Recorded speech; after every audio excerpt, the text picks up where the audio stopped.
Hey everyone, how's it going? Welcome back. Today I wanted to talk about something a little out there, and it's the dark web. Why would the average person use the dark web? And is there a way to access it securely? I'll be talking about that and more, so let's get right into it. So one way to protect yourself on the dark web is to use a VPN, and I'll get into how to do that later on in the video, as well as which VPNs are good for this purpose. But if you already know all you need to know about the dark web, and you're already in the market for a good VPN, you can find the latest discounts and coupon codes in the description down below. Now, a lot of people talk about Tor and using the dark web, but most people don't really know anything about it other than its use in illicit activities. But there are a lot of reasons why someone would want to use the dark web that aren't dark or criminal at all. A whistleblower might need to use the dark web to share sensitive information about corporate misconduct in the company they work for, and they can't risk the leak getting traced back to them for fear they might lose their job. A journalist might need a secure channel to communicate with sources while researching a criminal organization that could otherwise track the victims and stop them from coming forward. The dark web is used by criminals, sure, but it's also used by people trying to hide from criminals, or people trying to hide from corrupt government officials. Not to mention that some governments don't have the same codes of ethics that most of us would agree on. Freedom of expression and freedom of assembly aren't universal rights. People under government surveillance might need to use the dark web to organize protests and release information about potential humanitarian issues, asking for aid or awareness. We tend to take our access to the internet for granted, but in some places in the world, the internet looks completely different. Take China, for example. What's commonly referred to as the Great Firewall of China completely limits anyone's access to the internet, whether or not they're a citizen or just a visitor. Most of the popular websites that you visit every day aren't available, like Facebook or Twitter or YouTube. And if someone in China gets caught viewing such websites or sharing unapproved opinions on social media, there can be serious repercussions like being placed on a watch list or even immediate imprisonment. And I don't want to just single out China. Even people in Canada and Britain and the US have had to go to court over things they posted online. So this is by no means a distant, faraway problem. And that's why a lot of people who aren't in restrictive countries and don't technically need the dark web use it anyway. As a statement, there's a large percentage of privacy-conscious individuals who choose to communicate with friends and loved ones over the dark web just for the privacy to escape the threat or possibility of surveillance. But just because you're on the dark web doesn't mean you're safe. On the contrary, the dark web is very, very dangerous, precisely because it's technically a lawless zone. The main advice to take with you, should you choose to use the dark web, is to exercise extreme caution in all of your interactions.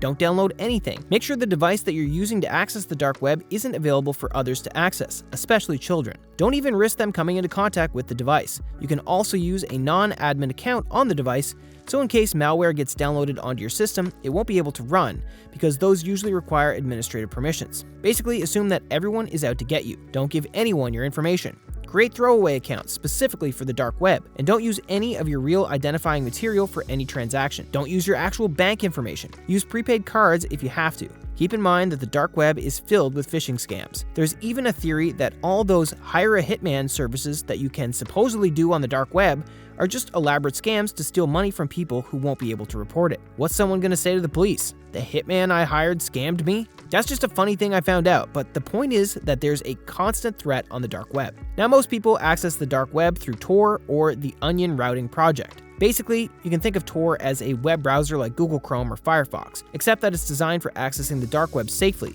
because it sends your web traffic through a random path of encrypted servers, therefore obscuring where the data is coming from and making it difficult for someone to track any one person's data. But the problem is that Tor works on a volunteer basis. Anyone can set up and run an Onion server. So there are some bad actors who will set up large networks of these servers.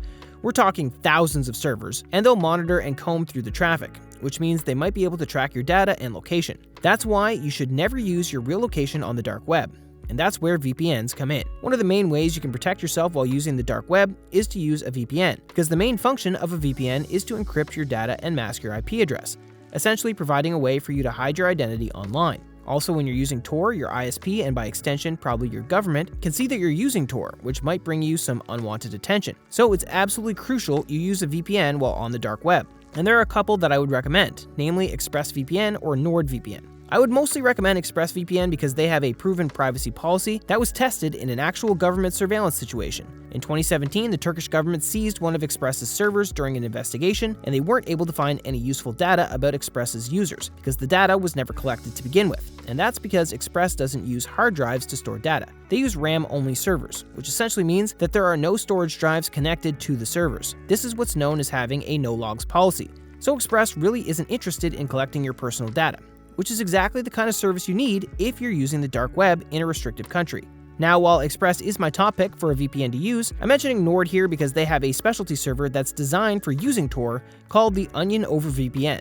The benefit of using the specialty server is that it's basically a 2-in-1 feature, combining the VPN and Tor into one process. Because when you use a VPN and Tor separately, it could slow down your connection, since your traffic is going through so many encryption points. So if you're planning on using Tor a lot, you might want to consider that when making your choice. Nord also has a dark web monitor feature, which will monitor if there's been any leaks of your personal information onto the dark web, so that's a very handy service to have. So whether you choose Express or Nord, this is going to be up to your personal preference and situation. And I do have a lot of videos that go into more details on these features and specs of each of these VPNs, so feel free to check those out in the description if you need more information. And if you've already made up your mind on which one you want, I have the latest discount codes and coupons in the description as well. And that'll be all for today's video. Thank you so much for watching. Like and subscribe to see more of these videos, and let me know in the comments if there's anything cybersecurity you'd like me to cover. Again, thank you so much for watching, and I'll see you in the next one.